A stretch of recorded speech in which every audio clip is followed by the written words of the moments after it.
साथियों, आईएफएमएस 3.0 पर कार्मिकों हेतु एक महत्वपूर्ण जो कि कार्य है वह शुरू होने वाला है।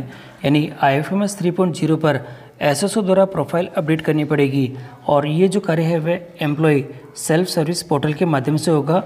कार्मिकों का मास्टर डाटा इसके अंदर अपडेट होगा। तो साथियों, इसके संदर्भ में एक महत्वपूर्ण आदेश जारी हुआ है। वह आदेश क्या है और किस प्रकार का उसके अंदर जानकारी दी गई है और मास्टर डाटा के लिए हमें क्या क्या चीज़ों की ज़रूरत पड़ेगी और किस प्रकार से ये सारा कार्य होगा, इसकी पूरी जानकारी आपको आज के इस वीडियो के अंदर दी जाएगी।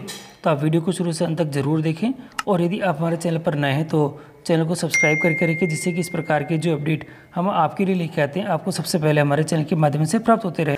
साथियों, आईएफएमएस 3.0 के ऊपर राजस्थान सरकार के निदेशालय निरीक्षण राजस्थान जयपुर के द्वारा एक महत्वपूर्ण परिपत्र जारी हुआ है और इस परिपत्र के अंदर हमें बताया गया है कि विधि विभाग के परिपत्र संख्या के अनुसार द्वारा निर्देशित किया जाता है कि सभी कार्मिकों में एकीकृत वित्तीय प्रबंधन प्रणाली के अंतर्गत ऑटोमेशन युक्त, देखिए साथियों यहाँ पर जो कि महत्वपूर्ण चीज़ें आ रखी है, ऑटोमेशन युक्त पारदर्शिता, सुगमता, शुद्धता स्थापित करने हेतु आईएफएमएस 3.0 विकसित किया गया है। इसके अंतर्गत देखिए हमारे पास में जो कि फरवरी 2024 से वेतन संबंधी कार्य आईएफएमएस 3.0 के माध्यम से ही किया जाएगा और उक्त प्रणाली को लागू करने हेतु विभाग में कार्यरत सभी जो कार्मिकों हेतु देखिए यहाँ पर इंडिकेशंस कर रखा है।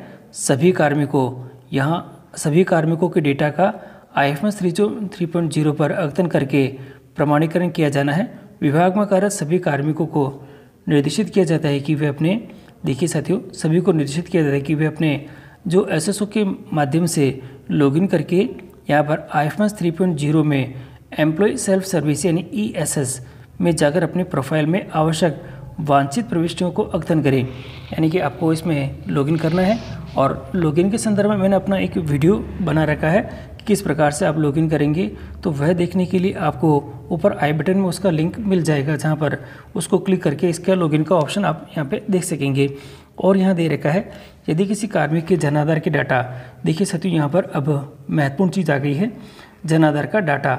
यदि जन आधार का डाटा नियुक्ति आदेश के डाटा से भिन्न है, यदि उसमें कोई चेंजेस है तो आपको उसको शीघ्र अपडेट करवा लेना है, जिससे कि आपका जो कार्य है वह अटके नहीं। साथियों, यहाँ पर प्रत्येक कार्मिक स्वयं से संबंधित डाटा को दिनांक 13 फरवरी 2024 तक यहाँ डाटा आ चुका है कि 13 फरवरी तक आपको यहाँ पे सारा कार्य कर लेना है। इस स्थिति के बाद भी यदि कार्मिक संबंधी कोई डाटा जानकारी गलत रहती है तो इसका जिम्मेदार वह कार्मिक स्वयं होगा। यदि किसी कार्मिक के द्वारा उक्त तिथि से डेटा, यहाँ देखिए उक्त तिथि तक यानी जो डेट दे रखी है इसके बाद यानी डेटा का अद्यतन नहीं किया जाता है तो फरवरी का जो वेतन है वह उसको नहीं मिलेगा। तो यहाँ हमारे पास में एक समस्या बन सकती है। तो आपको ये सभी कार्य कंप्लीट करना पड़ेगा और इसके लिए आपको एक फॉर्म है, उस फॉर्म में आपको सूचनाएं भर के रखनी है और कुछ जो डॉक्यूमेंट हैं वो आपको पीडीएफ में और जेपीजी के फॉर्म में आपको यहाँ पे कंप्लीट करके रखने पड़ेंगे। तो अब मैं आपको ये दिखा देता हूँ कि देखिए यहाँ पर ये भी दे रखा है कि कोई दिक्कत आए तो इससे आप यहाँ पे संपर्क भी कर सकेंगे। अब मैं आपको दिखा देता हूँ कि जो मास्टर डाटा है वह किस प्रकार से यहाँ पे है।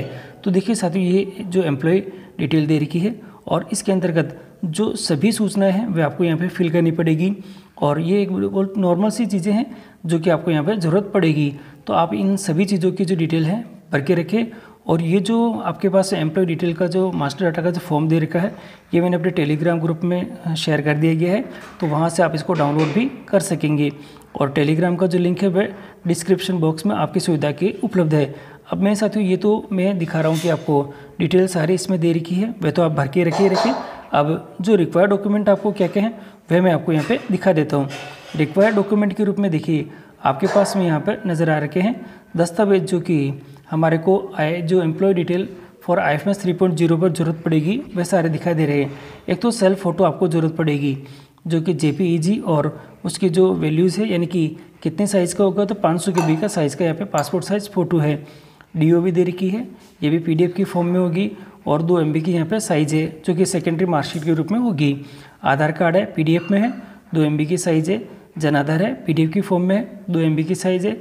जॉइंट फ़ोटो है अगर आपकी शादी हो चुकी है तो, और 500 KB की साइज़ का ये होगा। मैरिज सर्टिफिकेट दे रखा है जो कि आपको यहाँ पे पीडीएफ की फॉर्म में भरना पड़ेगा।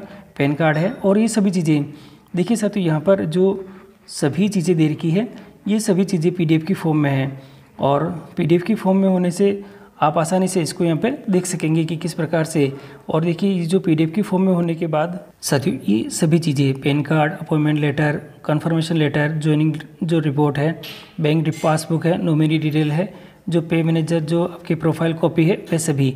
देखिए यहाँ पर जो नॉमिनी डिटेल है उसमें नेम, रिलेशन और परसेंटेज आपको मेंशन करना पड़ेगा। और जो पे मैनेजर की प्रोफाइल जो कॉपी है वह भी आपको चाहिए, 2 MB की साइज़ है और ये सभी आपको यहाँ पे अपडेट करनी पड़ेगी। आप इन सबको तैयार करके रखें।